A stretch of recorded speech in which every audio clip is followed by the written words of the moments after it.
굿모닝 인포맥스 생방송으로 함께하고 계십니다. 이야기 이어가 보겠습니다. 숭실대학교 금융경제학과 겸임 교수이십니다. 신동준 교수님과 함께합니다. 교수님 안녕하세요. 네, 안녕하세요. 네.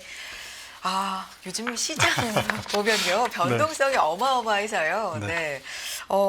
간밤에는 또 트럼프 대통령의 한마디로 정책 변화 90일간 중국 제외하고 네. 상호관세 유예 이 뉴스로 시장이 정말 주식시장 폭등을 했습니다. 최근에 네. 뉴스 보시느라 네. 교수님도 굉장히 바쁘시죠. 더 바빠지시죠. 그러니까 잠을 못 잘 정도로. 그러게요. 네. 네. 제가 증권회사를 떠났는데도 참 그러네요. 네. 최근 변동성은 어떻게 보고 계세요?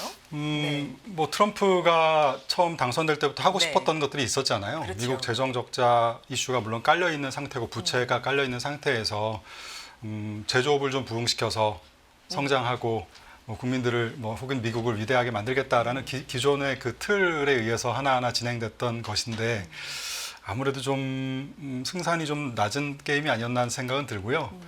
그다음 또 하나는 요즘에 보면서 오늘 아침에는 또 유예한다고 해서 시장이 굉장히 네네. 많이 뛰어 올랐는데 아까 구조적으로 부채 문제가 과연 해결이 되었는가? 그다음에 딥시크가 그러면 없어질 것인가? 그다음에 제조업 부흥을 그럼 트럼프가 포기할 것인가? 전혀 그런 것들은 아닌 것 같아요. 지금 네. 일단은 너무 주가가 급락했고 이제 주변에서 베센트 장관을 포함해서 많이 조언을 하다 보니까 일단 조금 속도 조절을 하는 것이 아닌가 싶은 생각이 들고요. 무엇보다 우리가 2019년에 한일 반도체 소재 전쟁을 겪었잖아요. 그렇죠. 그때 생각 저는 요즘에 많이 나요. 그래요. 왜냐하면 반도체의 핵심 소재를 안 주겠다라고 일본이 어느 순간 얘기를 한 상태에서 그때 우리는 무슨 생각을 했나요? 이게 이럴 수도 있구나. 만약에 저들이 안 준다고 하면 우리가 핵심적인 소재는 조금 품질이 떨어지고 조금 비싸더라도 국내에서 만들어야 되겠다라는 생각을 해서 실제 소부장 업체들 키우고 국산화도 하고 또 수입처도 좀 다변화하고 했지 않습니까? 일본이 다시 수출한다고 만약에 했다 하더라도 당시에 우리가 과연 그럼 오케이 하고서 아무것도 안 했을까요? 네, 그렇진 않았을 거거든요. 한번 트럼프든 누구든 이 말도 안 되는 이야기 같지만 무언가를 한번 상상해 본 뒤에는 그 일이 또 벌어질 수 있다고 생각하고 준비하게 되어 있지 않습니까? 그렇죠. 그래서 그런 흐름에서 좀 이해하고 좀 봐야 되지 않을까 생각을 합니다. 일단 단기간에 네. 굉장히 시장이 큰 충격을 받았기 때문에 네. 시장에 완전히 굴복했다기보다는 네. 조금 속도 조절을 네. 한 측면으로 보인다라는 네. 말씀이시고요. 시장을 좀 안 본다라고 네. 했어도 네. 안 볼 수는 없는 그럼요. 상황인 네. 것 네. 같아요. 네. 네. 그렇다고 해서 여기서 완전히 모든 근본적인 문제가 해결이 됐다라고 하기에는 구조적 부채, 딥시크, 제조업 부활 이거를 네. 좀 봐야 된다. 네. 그럼 하나하나 좀 짚어보겠습니다. 네. 달러 패권에 대한 얘기를 오늘 전반적으로 네. 좀 들어보고 싶은데요. 달러 지금 흐름이 어떤 상황이라고 보시는 거예요, 교수님? 우리는 지금 달러 대비 원화 환율을 보고 있으니까 좀 헷갈리긴 하는데요. 그렇죠. 지금 달러 인덱스, 그러니까 네. 주요국 통화들하고 평균 내서 하는 그 인덱스 기준으로 보면 올해 1월 중순 정도를 고점으로, 그러니까 트럼프 대통령이 취임한 직후부터는 계속 약세로 가고 있죠. 달러 가치가 하락하고 있습니다. 네. 한 7% 정도 하락했었는데 이제 어제 간밤에 조금 반등을 해서 네. 한 6%대 정도가 아닐까 싶은데요. 그동안 달러가 수준 자체가 한 지난 50년 역사를 놓고 보면 지금 110 정도, 인덱스 기준으로 110 정도 갔었는데 3번 정도밖에 없었어요. 네. 85년 플라자 합의 때 있었고, 그다음에 IT 버블 붕괴 네. 직후에 한 번 있었고, 그리고 지금이거든요. 그러니까 달러가 고평가되어 있는 수준이 좀 지나친 상황이긴 했다. 좀 비쌌다라는 거는 사실이고요. 그러면서 달러를 약세로 만들어야 되고 100년 만기 국채를 바꾸고 이런 얘기들이 이제 맞아요. 다 튀어나왔고 네.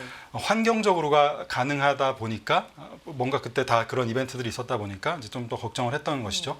근데 제가 좀 주목했던 거는 그 동안에 트럼프 대통령 취임하고 나서 달러가 약해지는 과정에서 주가가 급락했거든요. 나스닥이 20% 이상 하락했고 M7 주가들은 거의 30% 가까이 폭락을 했었는데요. 그 과정에서 보통은 그런 상황이 벌어지면 달러가 강해집니다. 안전자산 선호로 강해지고 국채 금리가 장기 금리가 뚝 떨어지는데 네. 지금은 오히려 달러가 약세로 갔다는 게 하나 좀 독특하다.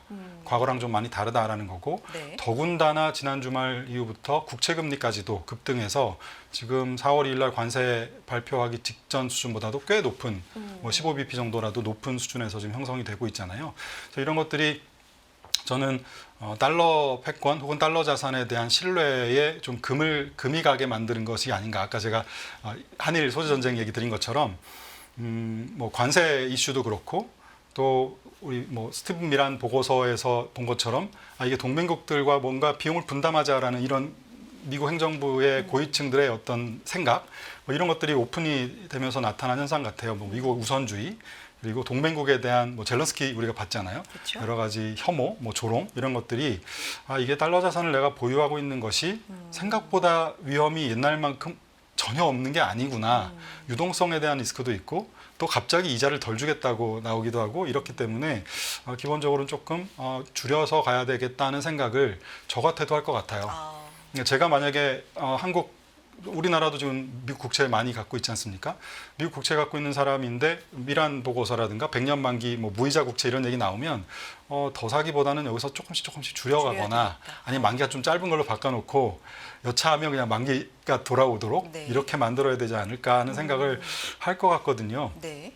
그래서 지금은 달러에 대한 신뢰에 조금 균열이 생기는 과정에서 달러 인덱스보다 오히려 달러 인덱스는 아까 주요 통화 뭐 6개 이렇게 해서 평균을 내는 거지만 미국 국채의 경우에는 오히려 그런 우리가 소위 말하는 미국 유럽이라든가 영국이라든가 이런 큰 우방 6개보다는 뭐 중국 뭐 그다음에 중동 국가들 뭐 이런 한국을 포함해서요 대만 뭐 이런 나라들이 많이 들어있는 국채 시장에서 먼저 지금 어떻게 보면 수요가 좀 둔화되는 혹은 조금 빠져나가는 그런 조짐들이 보이고 있는 게 아닌가 하는 생각으로 좀 보고 있습니다. 그러면 트럼프 대통령 취임 전에 네. 사실 주가는 부양시키고 네. 국채 금리 뭐 하락인가요? 네. 방향성이 그리고 뭐 강달러 네. 이거를 표방했는데 지금 좀 반대로 가고 있다 이렇게 시장은 보나요? 글쎄요. 네. 그 취임 이미 당선되고 나서 네. 주가가 많이 올랐죠. 많이 올랐기 때문에 그렇고 국채 금리는 안정시키려고 한다고 해서 안정시킬 수 있는 것은 아니고요. 제가 아마 작년 가을쯤에 제가 그것 때문에 책도 그렇죠. 썼잖아요. 네네네. 그러니까 장기적으로 보면 자금의 수요와 공급이 있는데 민간의 금리를 결정하는 것은 이 수요와 공급인데 민간의 자금의 공급보다 저축보다 지금 정부 쪽에 수요가 돈을 쓰려는 수요가 너무 크기 때문에 이제는 지난 한 50년의 흐름이 반대 방향으로 바뀌고 있습니다. 그래서 오히려 지금은 경제가 침체가 되면 정부가 더 많은 돈을 써야 돼서 오히려 장기금리가 계속 올라갈 겁니다라는 얘기를 드렸잖아요. 그래서 그 맥락에서 보면 저는 장기금리는 그렇게 건드릴 수 있는 입장은 아닌 것 같고요. 그리고 달러는 강달러를 원한다는 건 달러 패권을 원한다는 것이지 그 달러가 가치가 약세로 가는 것은 오히려 좀 원하는 방향이 아닌가 하는 생각이 드네요. 네. 그 왜 90일 유예를 했냐라고 이제 질문을 했는데 네. 주식 시장 물론 이제 금융 시장을 좀 보는 것 같긴 한데 네. 주식 시장보다는 채권 얘기를 하면서 장기물 채권의 네. 최근의 흐름을 대통령이 좀 콕 집어 얘기를 했잖아요. 이 부분에 대해서는 어떤 생각을 갖고 이런 조치를 취한 걸까요? 뭐 베센트 장관이 네. 시장에 있었던 분이시기 그렇죠. 때문에 이 장기 금리가 아까 지금 환경적으로 금리가 튀어서는 안 되는 환경인데 주가 급락하는 과정에서 네. 튀었잖아요. 그래서 이런 것들이 과연 어떤 의미일까를 생각을 많이 했을 것 같아요. 그래서 제가 했던 생각은 못 하셨겠습니까? 특히 뭐 성신용물 네네. 이유로 보면 네, 최근에. 그렇죠. 네. 그래서 지금 일단 장기 금리가 그 지난 주말 이후부터 네. 급등한 이유가 미국의 상원에서 예산 결의안이 통과가 네. 됐잖아요. 금액의 규모가 5조 8천억 달러예요. 재정 적자 5조 8천억 달러, 네. 그리고 더하기 이자 지급하는 순이자 지출이라고 하는 그게 1조 1천억 달러. 합쳐서 거의 7조 달러 정도의 적자 혹은 지출을 지금 통과가 된 거거든요. 네. 이게 규모가 어느 정도냐면 미국의 GDP가 29조 달러, 우리나라 GDP가 1조 7천억 달러 정도 되거든요. 그러니까 아까 예산안이 거의 7조 달러 정도의 예산안이 나왔고 팬데믹 때 그렇게 돈을 많이 썼다고 해도 그때 당시에 뭐 레스큐 법안, 뭐 케어스 법안 뭐 이런 법안들 많았지만 대부분 다 2조 달러가 안 됐습니다.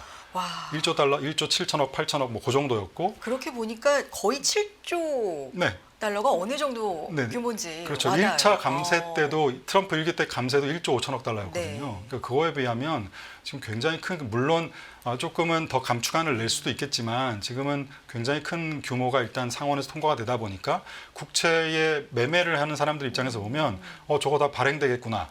네, 당연히 국채를 발행해야죠.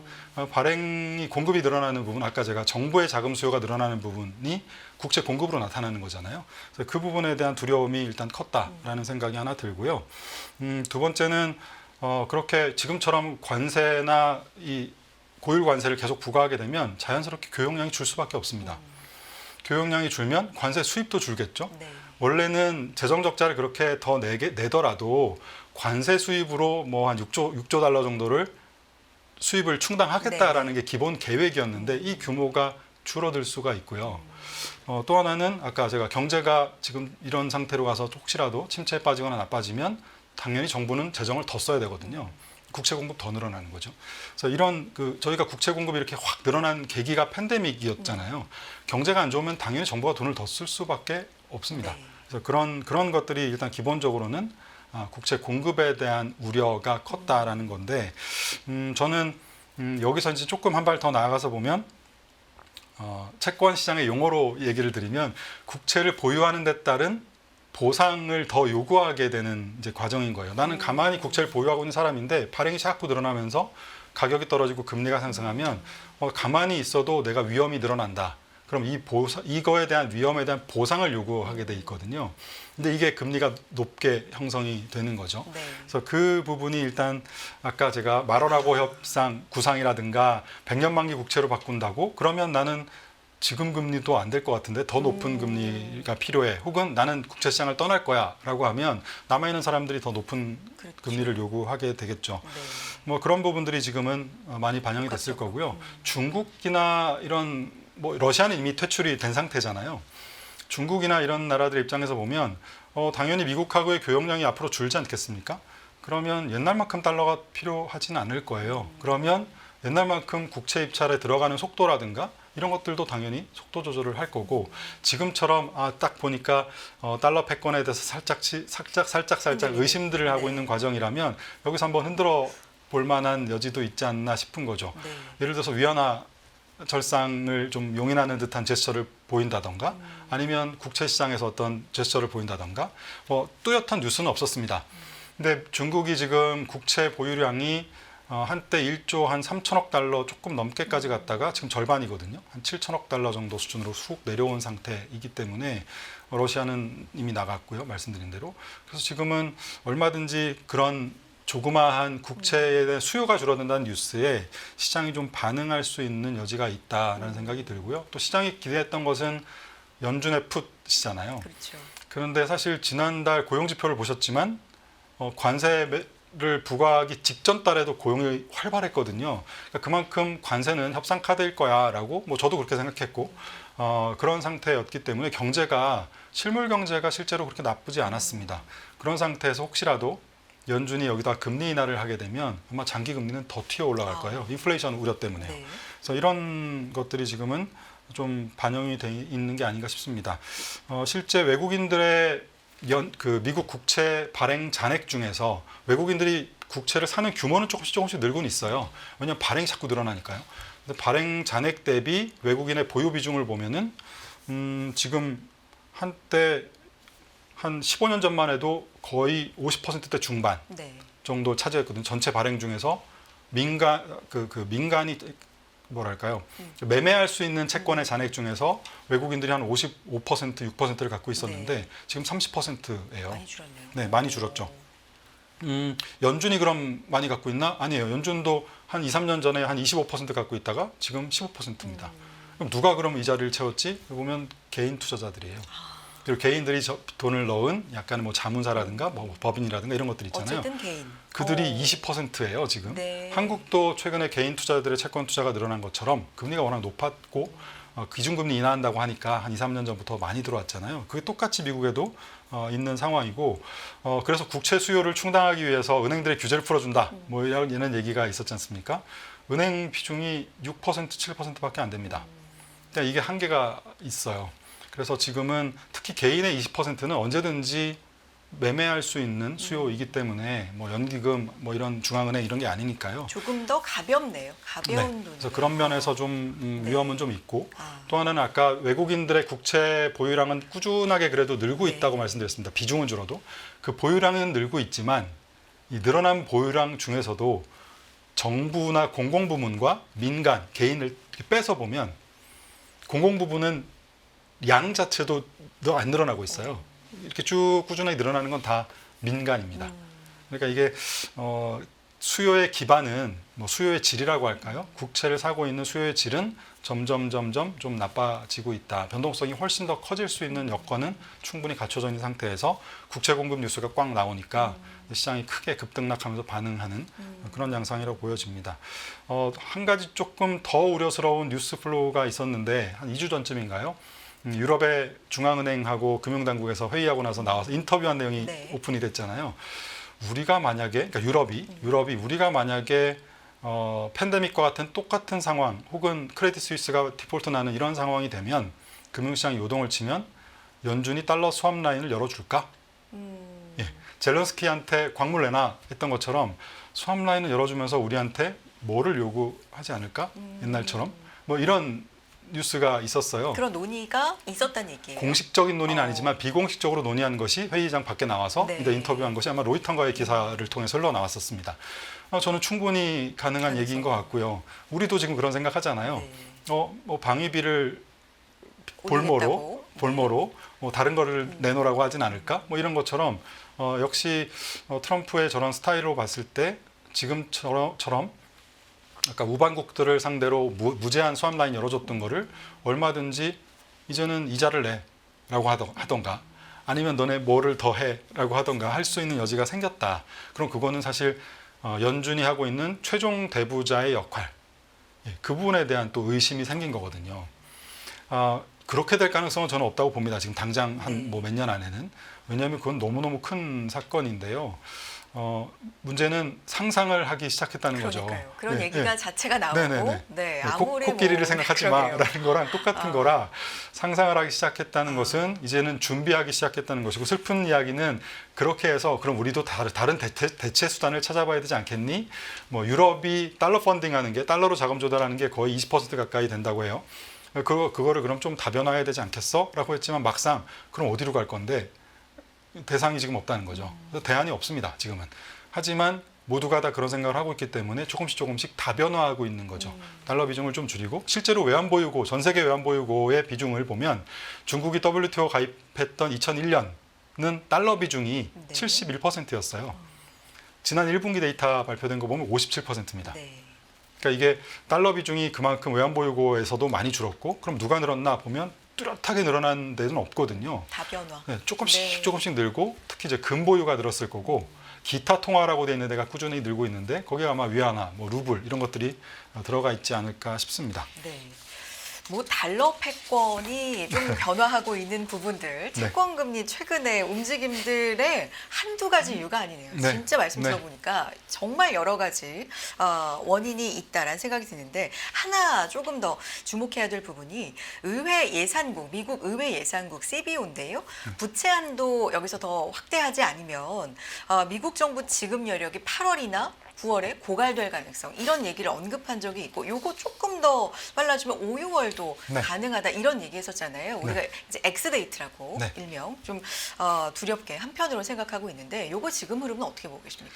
글쎄요, 이거는 뭐 빠르면 5, 6월, 늦어도 뭐 7, 8, 9월 뭐 이 정도 얘기는 나오고 있고요.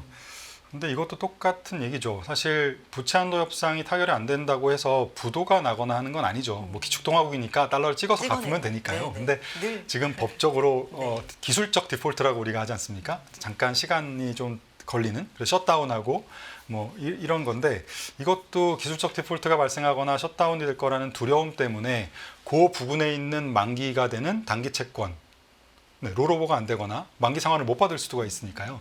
그러면 이제 그 순간에 그 영역에 있는 단기 금리들이 급등하는 경우가 우리가 그동안 봐왔거든요. 그래서 이런 것들도 역시 미국의 재정 시스템 혹은 미국의 뭐 정치 시스템 이게 이게 정상적인 게 맞나? 근데 최근에 아까 제가 말씀드린 이런 부분하고 맞물려서 돌아가면 야 이거 조금 다른 걸로 바꿔보자. 이런 여지는 좀 있어서 달러나 미국 국채는 좀 부정적인 영향을 주고 있는 상황입니다. 최악의 상황을 피하려면 무역 수지 적자를 줄이거나 뭐 세수를 늘리거나 뭐 네. 이런 것들이 있잖아요. 네. 최근에 그러면 관세 얘기를 이렇게 폭탄으로 쏟아내는 것도 네. 연관성이 있는 거예요?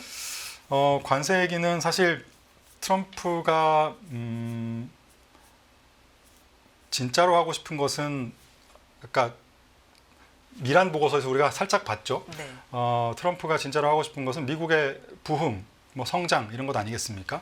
근데 그거를 그동안 너무 달러가 지나치게 고평가된 역대급으로 지금 고평가된 상황이니까 조금은 대대적으로 절하시켜서 제조업도 살리고 공장은 다 들어와라라고 하면서 제조업도 살리고 또 하나는 부채도 실질 가치를 떨어뜨려서 꽤 탕감받는 효과를 내고 뭐 이런 것들을 지금 하고 싶은 상황이죠. 근데 사실 제조업붕을 하기 위해서 트럼프가 꺼내든 카드가 이제 감세하겠다, 뭐 규제 완화하겠다, 세상에서 제일 싼 에너지로 공급해 줄 거야, 뭐 이런 거였지 않습니까? 근데 감세를 하려다 보니까 지금 아까 상원은 통과가 됐지만 하원은 그 공화당이 의석수가 좀 뭐랄까요, 간당간당합니다. 그래서 공화당의 전통적인 매파들이 있잖아요. 재정을 쓰면 안 돼라고 하는 매파들이 있어서 이들을 설득을 해야 되는 이슈가 있습니다.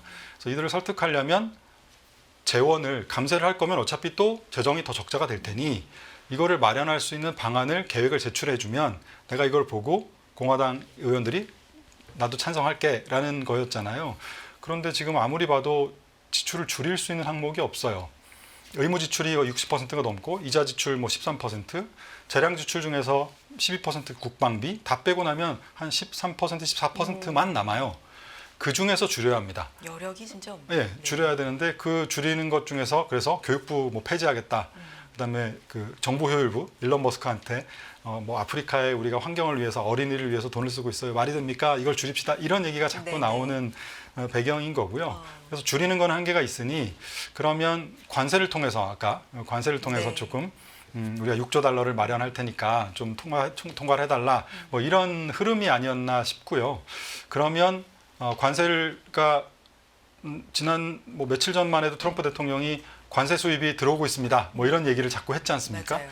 그러면 지금 계획상으로 감세안을 통과시키는 스케줄이 5월 중하순 뭐 이 정도 빠르면 얘기를 하고 있기 때문에 그럼 그때까지 관세 수입 찍히는 거 숫자를 좀 보여주면 그 전에 좀 네 땡겨놓고 땡겨- 숫자를 좀 보여주면 네. 이 공화당 의원들이 그래도 명분이 좀 있지 않을까. 라는 생각을 좀 했던 것 같고요. 그래서 당장은 협상보다는 일단 숫자 지키는 거 좀 보자. 90일 이후에면 3개월이잖아요. 그렇죠. 3개월 동안 어쨌든 뭐 숫자를. 좀 깎아주긴 했지만 그래도 숫자가 좀 확인이 될 가능성이 있고 그러면 관세가 감세안이 통과가 되면서 자연스럽게 하반기에는 좀 감세 쪽에 좀 집중하고 그러면 감세안이 통과가 되고 나면 트럼프도 이제 드디어 이제 협상을 조금씩 관세는 좀 하면서 여기는 조금 줄일 수 있는 여지가 있지 않을까 싶습니다. 이게 뭐 예상대로 될지 안 될지는 지켜봐야 되겠지만 어쨌든 큰 그림으로 네. 그리고 있는 건 이런 정도다라는 얘기인데 아까 교수님께서 말씀해 주신 그 미란 보고서 있잖아요. 네. 사실 미국에서 나오는 이 보고서 하나가 네. 이렇게 몇 달 네. 걸쳐서 계속해서 참고가 되고 그때 네. 뭐라고 얘기했지? 이대로 되고 있는 건가? 뭐 이런 게 사실 흔치 않은데 네. 그렇죠. 이 미란 보고서 상당히 주목을 받아요. 그 보고서가 네. 사실 뭐 개인의 보고서이긴 하지만 네. 나를 뽑아주세요라는 보고서이긴 하지만 일기 때도 들어가 있었던 분이시고 네. 지금도 어쨌든 대통령 자문처럼 이렇게 들어가 있으신 거잖아요. 그리고 논리 구조를 보면 빈틈이 되게 많지만 정치적으로 봤을 때 굉장히 매력적인 스토리 라인을 갖고 있지 않습니까? 예를 들어서 뭐 우리가 재정 적자가 발생한 이유가 달러가 너무 우리가 기축통화니까 다른 나라들이 많이 갖고 있다 보니 외환보유고나 이런 걸 통해서 갖고 있다 보니까 자연스럽게 너무 고평가됐고 너무 강해. 네, 너무 강하고 그래서 우리가 제조업이 경쟁력이 사라졌고 네. 일자리도 잃어버렸고 그런 과정에서 우리가 재정을 풀 수밖에 없었고 그래서 우리가 적자 났더니 그 사이에 우리가 깔아놓은 이 무료 시스템을 가지고 안보, 뭐 그다음에 달러 결제 시스템 또 뭐 이런 것들을 우리가 물건 사준 거 이런 것들이 동맹국들이 혹은 적국들이 올라오면서 우리의 지금 경쟁국이 되고 있어. 뭐 이런 거지 않습니까? 그래서 이거 좀 분담하자라는 굉장히 매력적인 내 탓이 아니라 제 탓입니다라고 돌릴 수 있는 어떻게 보면 논리 구조를 갖고 있지 않나 싶습니다. 100년 만기 무이자 채권으로 바꿔준다는 것도 굉장히 황당한 얘기처럼 들리지만 사실 그거 우리가 많이 봐왔던 그림이에요. 어디서요? 우리가 기업이 부실화돼서 기업을 살릴 때 우리 예를 들어 우리 IMF 때도 그랬고 우리도 부실 기업 살릴 때 어떻게 했습니까? 지금 SK 하이닉스 맨 처음에 살릴 때 보면 채권단들이 모입니다. 이들한테 돈을 빌려줬는데 못 갚고 잘못하면 부도날 것 같아. 그럼 어떻게 하나요? 일단 기간을 정해놓고 채무를 동결합니다. 당분간 너네 힘드니까 이자 갚지 말고 만기 돌아와도 원금 갚지 말고 기다려줄 테니까 그동안 열심히 돈 벌어서 시간을 줄 테니까 나중에 갚아라고 하고 기다려주거든요. 채권단이 그런 채무 동결하는 채무 조정 절차를 거치죠. 지금 미국이 딱 그런 상태죠. 대놓고 그렇고 있지는 않지만 우리가 이자 주고 있던 거 100년 만기 무이자로 바꾸는 거는 당분간 못 주겠어라는 거고 우리가 돈 벌어서 공장들 다 들어와. 돈 벌어서 갚을게라는 거지 않습니까? 저는 그거는 기업의 채무 조정 과정이랑 똑같은 맥락이라고 생각하고요. 그거의 국가 버전. 네, 국가 버전인데 실제로 그렇게 할 것이냐? 그렇지는 않을 것 같아요. 왜냐하면 일단 우리나라도 지금 우리가 갖고 있는 국채 규모가 있고 이자를 받아오는 규모가 있으니까 이 규모가 정부가 혹은 외환보유고에서 갖고 있는 거 정도 민간이 아닌 것만 놓고 봐도 이 정도는 바꿔갈 수도 있다 보면 이 금액 정도는 우리가 예를 들어서 미국하고 협상할 때 내주는 카드로 쓸 수 있다고 생각할 거잖아요. 그래서 그런 것처럼 바꾸는 거에 대한 상상을 하게 함으로써 그 정도의 돈을 우리가 잘못하면 뜯길 수도 있다. 그러면 방위비를 우리가 좀 더 낸다던가 아니면 공장을 좀 이전을 하는 과정에서 우리가 뭐 혜택을 좀 못 받더라도 간다던가 뭐 이런 여러 가지로 좀 협상을 할 수 있는 여지를 또 만들어주는 면도 좀 있어서 그런 의미가 좀 있지 않나 하는 생각이 들어요. 그래서 트럼프는 확실히 사업가이기 때문에 채무 조정하는 그런 과정, 본인도 뭐 여러 번 했다고 하잖아요. 그리고 아까 보통은 유럽의 재정 위기 때처럼 재정이 적자가 나고 뭐 돈을 못 갚아? 그러면 니네 일단 긴축해라는 게 먼저잖아요. 허리띠를 졸라매고 소비를 줄여야 게 정상인데 트럼프는 아니야, 우리는 돈 더 빌려서 더 크게 벌려서 더 성장하고 돈 벌어서 세금 낼게. 그리고 갚을게라는 지금 행동으로 나오고 있는 거잖아요. 그러니까 뭐 사업가인 거죠. 전형적인. 네, 그래서 네. 그런 맥락에서 저는 뭐 보고 있고요. 네, 뭐 그렇습니다.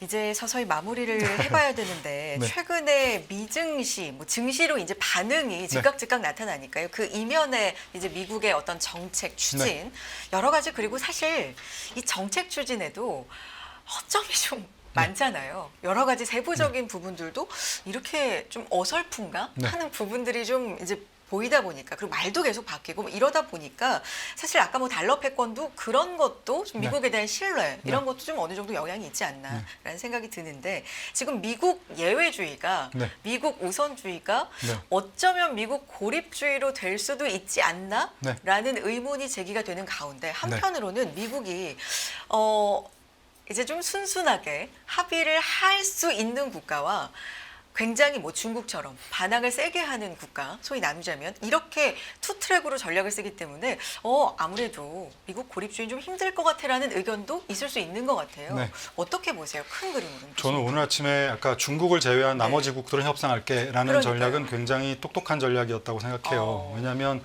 저는 어떤 걱정을 했었냐면 2000년도 아까 중국이 WTO 들어오기 직전 2000년도에 유엔의 산하에 있는 유엔 산업개발기구라는 곳에서 만든 보고서에 있는 내용을 제가 본 거예요.